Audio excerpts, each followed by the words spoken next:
rappeur bi di Nit Doff turam dëgg di Mor Talla Gueye mi ngeeti ci loxo yoon bi yoon lu ko fa yóbbu mooy ñàkk warmal takk der yi ñàkk warmal itam jiitu réew mi waxal nit lu dul dëgg di diffamation ak woote fippu li tax takk der yi teg ko loxo nag mi ngi ko wax ci ab vidéo bu mu fësal ci page Facebook am dimanche fukki fan ak ñaar weeru novembre atum 2023 Nit Doff bi ñu ko laajee ci li waral mu def boobale vidéo nee na moom artiste bu engagé la te itam lii du gulet ndax ëpp na fukki at ak juróom mi ngi koy def ngir wax ci tolluwaay réew mi ŋàññe itam lépp lu ci jaarul yoon ci booba lépp vidéo Nit Doff wax na yëg-yëgam waaye itam gis-gisam ci fi réew mi toll ba ko takk der yi laajee ci ay leeral ci nervi yi mu ne dañuy ànd ak ñoom takk der yi di bundu xataal ndaw ñi Nit Doff nee na moom ku leen jox cër la ñoom takk der yi rafetlu itam seen taxawaay jox leen cër ngir tënu bi ñuy sol ak li ñuy def ci biir askan wi nee na itam musul wax ne takk der yooyu dañuy ànd ak ay nervi waaye li muy ñaawlu mooy li takk der yi tànkamlu teewaayu nervi yi ci mbedd yi nekk ci ay pick-up yore yat di dóore takk der yi ne ko waaye yow wax nga ne am ngay preuve di ay firnde ci loola nervi yi def ndax mën nga caa indi ay leeral joxe ci itam ay tur Nit Doff ne moom ci jëmu boppam ay nervi song nañu ko mu ne nag ndaw yi nu torturé ay seede dong la ci am ba mu demee kaso daje fa ak ñenn ñi li ci des nee na ci réseaux sociaux yi ak li ñëpp gis di ko wax ci la sukkandiku ñu ñëw ak moom ci way politique yi mu ne dañuy financer ay nervi ngir ñu song ndaw ñi Nit Doff ne loola it ay seede dong la ci am yu bawoo ci réseaux sociaux yi ak nit ñu mu dégg ñu ne dañu leen a fay ngir ñu def loolu waaye nee na moom mësta teggat ab politicien muy fay nervi ñu ne ko waaye yow dégg nañ la ci sa vidéo bi nga ne am na koo xam ni moo nekk ci ginnaaw lii lépp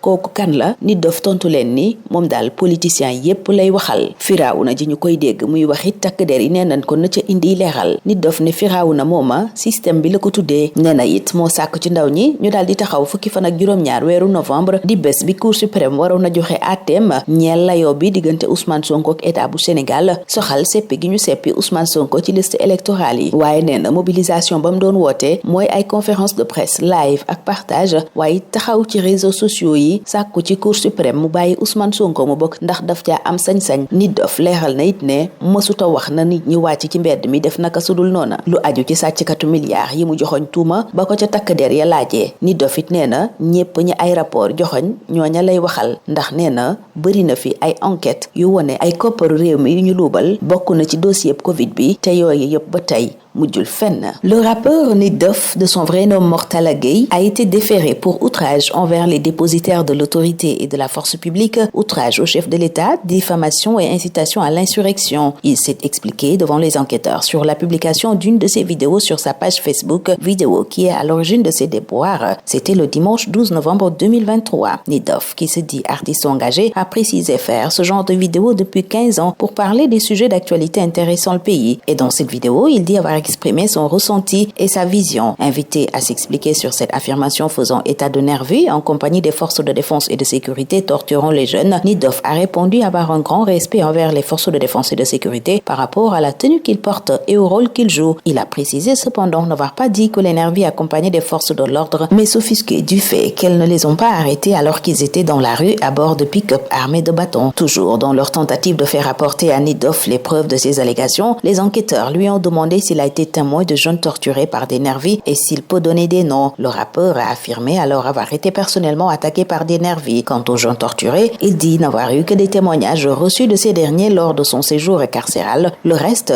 c'est à travers, selon lui, le constat de tous les Sénégalais par rapport à leurs attaques. Et concernant les politiciens qu'il accuse d'avoir financé ces nervis pour attaquer les jeunes, Nit Doff évoque encore les témoignages entendus, vus et partagés sur les réseaux sociaux avec des gens disant avoir été payés. Par ailleurs, il dit n'avoir pas vu un politicien payé personnellement aux nervis. Pourtant, vous parlez de ce politicien qui est derrière tout ça dans votre vidéo. Vous faites allusion à qui? Questionnent les enquêteurs. Réponse de Nit Doff, je fais allusion aux politiciens dans leur ensemble. Et lorsqu'il a été sommé de s'expliquer sur le nom Firawna, le rappeur a indiqué faire allusion au système. Sans détour, il a aussi dit avoir fait appel aux jeunes à la mobilisation pour la journée du 17 novembre 2023, jour où la Cour suprême statuait sur le litige entre Ousmane Sonko et l'État du Sénégal concernant la radiation de Sonko des listes électorales. Une mobilisation à laquelle il appelait et qui, selon lui, consistait à des conférences de presse, des lives, des partages, de la solidarité dans les réseaux sociaux pour dire à la Cour suprême de laisser Ousmane Sonko participer à la prochaine élection présidentielle de 2024 car il en a le droit. Et Nitdoff